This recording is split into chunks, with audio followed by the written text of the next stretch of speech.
Alhamdulillah, ya kita sambung lagi kuliah kita untuk mempelajari bagaimana sakit lutut, sakit bawah tumit, sakit sendi-sendi tulang kerana asid yang tinggi dalam tubuh badan kita. Maka cara penyelesaiannya ialah yang pertama sekali kita kena menggunakan herba yang boleh melawaskan pembuangan air besar.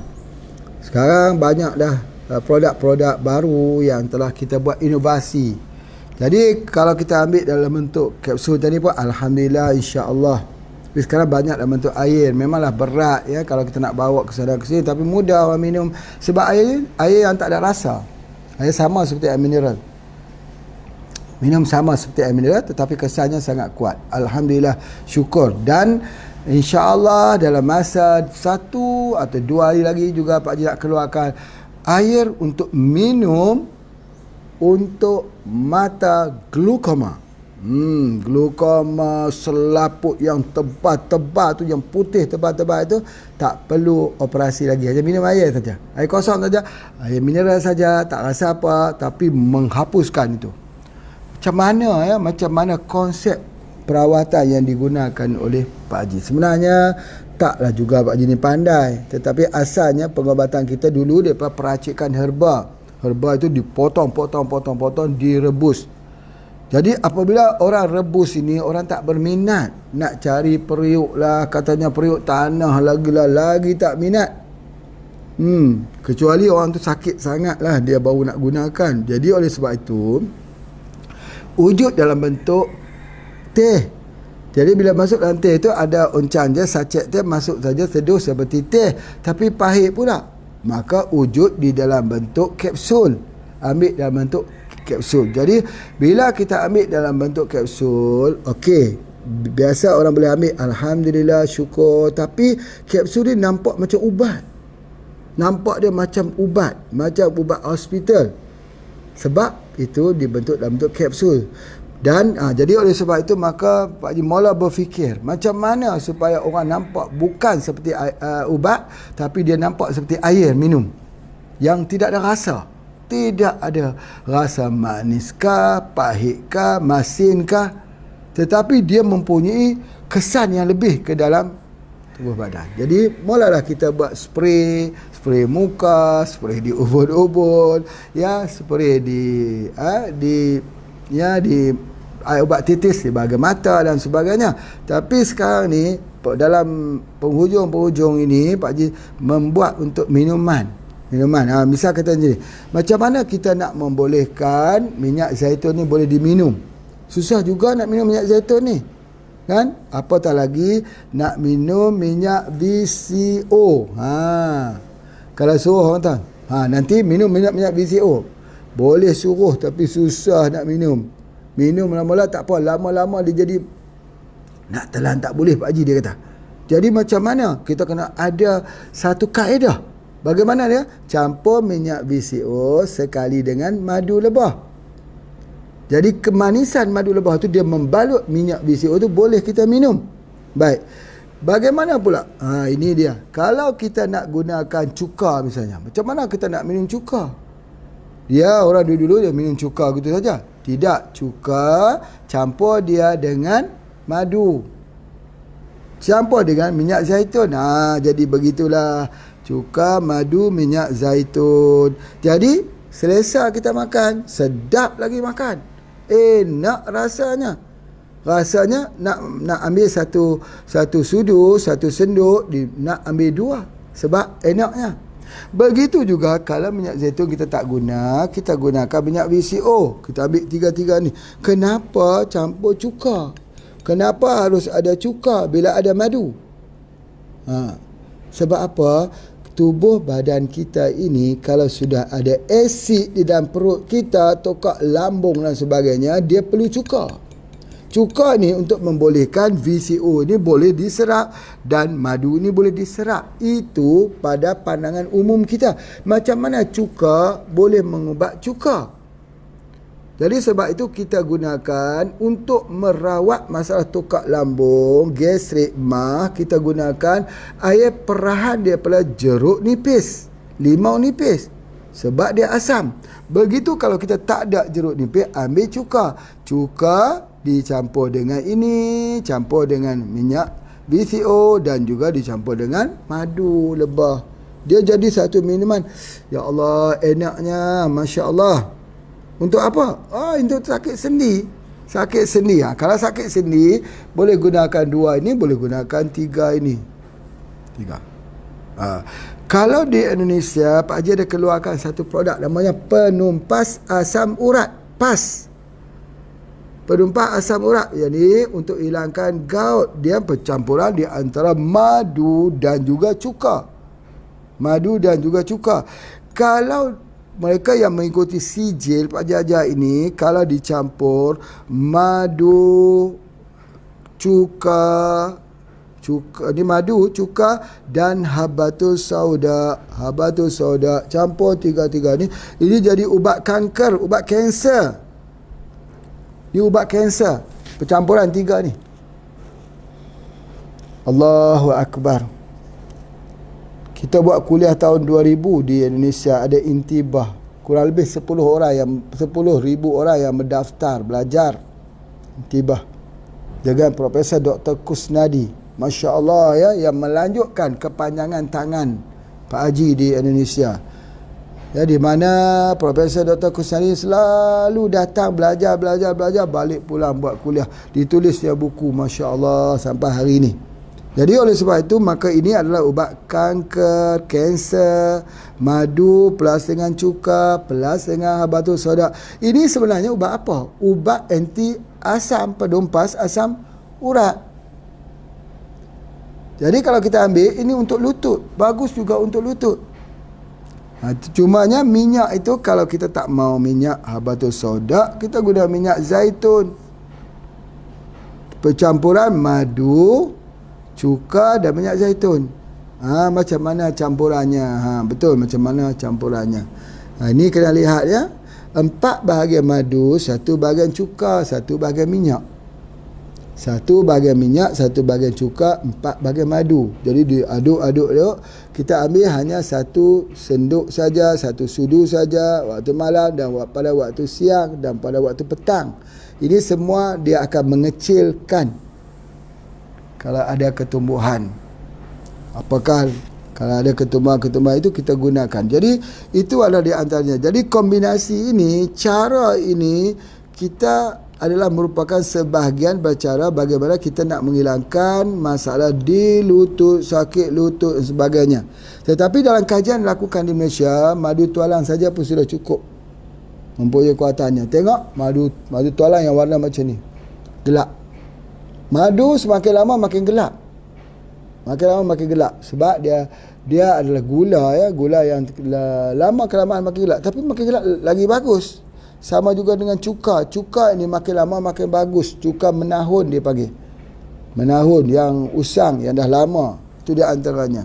Minyak zaitun pun macam tu juga. Jadi kita gunakan percampuran dia. Itu adalah untuk menghilangkan apa dipanggil asid dalam tubuh badan dan juga untuk mendatangkan balik cairan sendi di lutut. Itu di antaranya. Baik.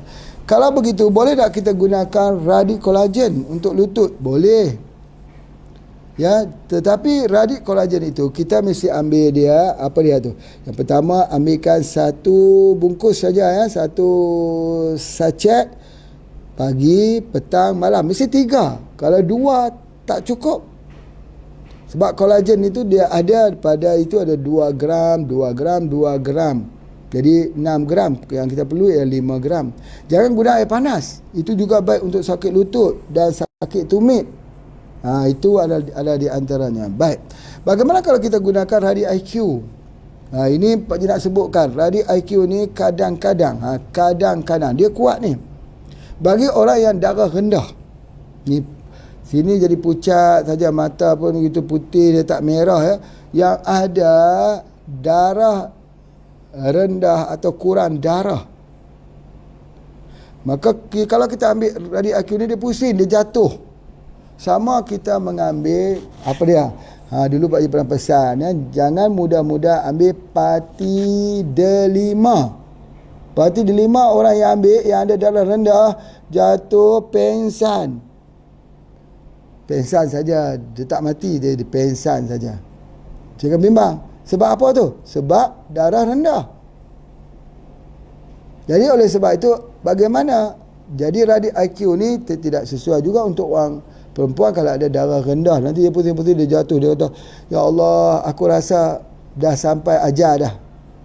Itu bukan masalah ajal, itu adalah masalah darah rendah tu, ambil herba rendah lagi. Jadi itu adalah di antaranya yang Pak nak pesankan bagaimana kita untuk merawatnya. Tetapi bagi orang yang ada kesihatan yang elok, dia tidak menjadi permasalahan. Jadi pada lutut kita tengok, kita sebut tadi lutut, begitu juga dia jadi di bawah tumit. Kalau tumit saja itu boleh kita hilangkan dengan anti-rash. Kalau dia hanya sakit di bawah tumit saja. Tapi kalau lutut dengan tumit, tidak boleh. Dia kena guna tadi deep sea plus dengan madu, ataupun deep sea plus lagi dengan ikan haruan. Apatah lagi kalau dia sakit di bahagian pinggul, terus ke paha sampai ke lutut, lutut sampai bawah tapak kaki, kita ambil begitu. Apa yang kita ambil? Ya, itulah yang Pak Haji sebutkan tadi. Tapi kalau dia sakit di bawahnya saja, di bawah tapaknya saja, itu kita ambil daripada anti-rash saja. Itu sekejap saja dia akan hilang. Sebab dia baru permulaan, mukadimah nak terjadinya apa dipanggil asam urat. Masya Allah. Baik. Seterusnya, apakah pula kalau kita jadi begini, masalahnya ialah kita kena kencing, keluarkan semua daripada asid itu, dikeluarkan melalui diuretik, herba diuretik. Sebab itu kita tengok, kalau kita pergi ke hospital, orang ada penyakit darah tinggi lah contoh, doktor akan bagi salah satu ubatnya apa dia, untuk menurunkan tekanan darah tinggi ialah bagi ubat kimia bersifat diuretik. Jadi sebab apa? Bila dia ambil herba ubat-ubat darah tinggi yang bersifat diuretik itu, dia akan kencing. Bila dia minum, dia kencing, minum dia kencing, minum dia kencing, lama-lama darah, tekanan darah nanti akan turun. Apatah lagi kalau dia ambil sifat itu, atau ada juga yang bernama beta block, ya, di mana ada ubat-ubat darah tinggi ini yang juga bersifat pencahaya darah. Jadi sebenarnya kita tidak perlu kepada ubat pencahaya darah ni kalaulah kita menggunakan herba dengan betul. Ya, apa yang Pak Tidak sebutkan sini, kalau kita gunakan daripada malaks bersifat diuretik.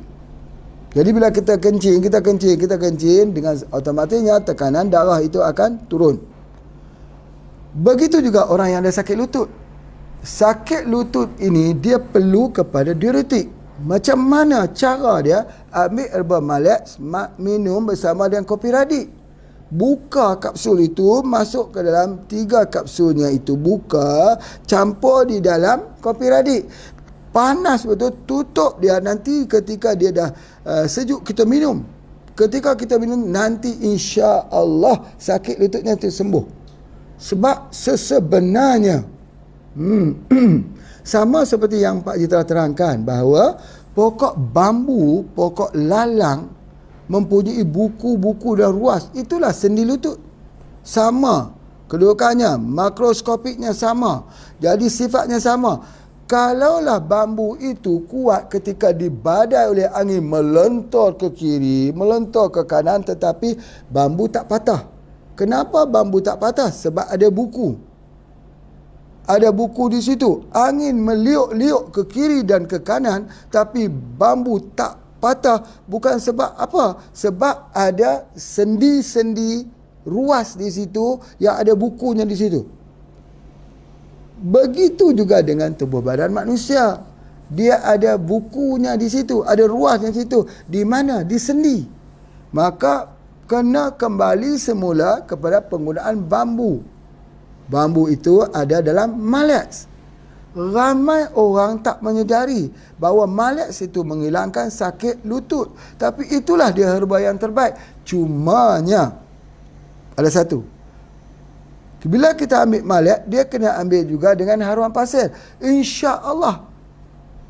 Yang kedua, dia kena cukup minum air. Sebab apa? Sebab dia akan kencing.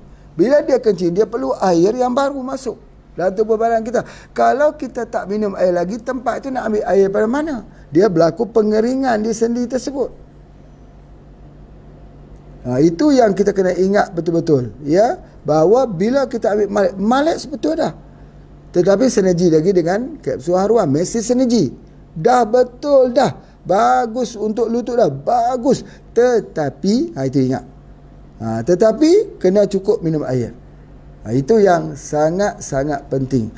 Baik, jika orang tu kurang pula ataupun dia kurang minum air, maka yang terbaiknya ialah susu kambing plus dengan madu. Bukan plus dengan madu. Boleh juga kalau kita plus madu. Susu kambing itu dipluskan dengan sari kurma. Sari kurma itu sifat dia cukup elok dah. Sari kurma itu sifatnya manis. Dia mempunyai mineral. Buah kurma itu mempunyai kalsium, magnesium, fosforus, copper, boron. Mempunyai mineral-mineral yang bagus, trace elemen yang bagus. Ya, jadi bila diambil bersama dengan susu ini pula kita terkena dia dengan kalsium dia yang tinggi dan dia akan bertemu di antara kurma dan susu. Kurma dan susu, maka dia akan mendatangkan satu kesan samping di lutut kita menjadi kuat. Jadi kuat. Baik, boleh tak susu diambil bersama dengan ikan? Ini dia. Susu ni kita tak boleh ambil dia dengan ikan. Kalau kita ambil dia bersama dengan ikan, dia jadi masalah pencernaan. Tetapi itu bukan hadis. Jadi kalau kita ambil, ini hanya pendapat daripada perawat-perawat. Kalau kita baca dalam buku-buku perawatan, jangan dicampur susu dengan ikan. Kalau dicampur susu dengan ikan, ada banyak implikasinya. Yang pertama, kalau kita campur susu dengan ikan, dia akan menyebabkan orang tu dia jadi obses. Apa tu obses? Obses ni dia jadi macam agresif, meledak-ledak. Bahasa kata meledak-ledak. Kalau nak marah betul-betul. Kalau dia sedih betul-betul. Sedih tu menangis, Allah, macam gelap lah. Kita pun sedih sama. Kalau dia ketawa macam kita pun ketawa sama. Tengok dia ketawa, kita ketawa sama. Padahal tidak ada apa-apa pun, tapi dia ketawa, obses. Atau sedih padahal tak ada apa-apa pun, hanya kucing yang mati saja. Sedihnya sampai 40 hari 40 malam. Ada orang kata, Pak Haji tak tahu orang belah kucing ni, Pak Haji, dia bagi hati. Sebab kucing ni baik. Kucing ni dia tengok muka kita, dia tengok mata kita, kita pun tengok dia faham. Dia mai duduk dekat sebelah, Allah, tiba-tiba mati. 40 hari 40 malam sedih 40 hari 40 malam ni. Yang ingat, jangan ditambah lagi ambil susu dengan ikan. Tambah ambil susu dengan ikan, dia tambah sedih di atas sedih. Tu jadi 40 hari 40 malam. Sedihlah, kenapa engkau pergi dahulu tinggalkan aku begini.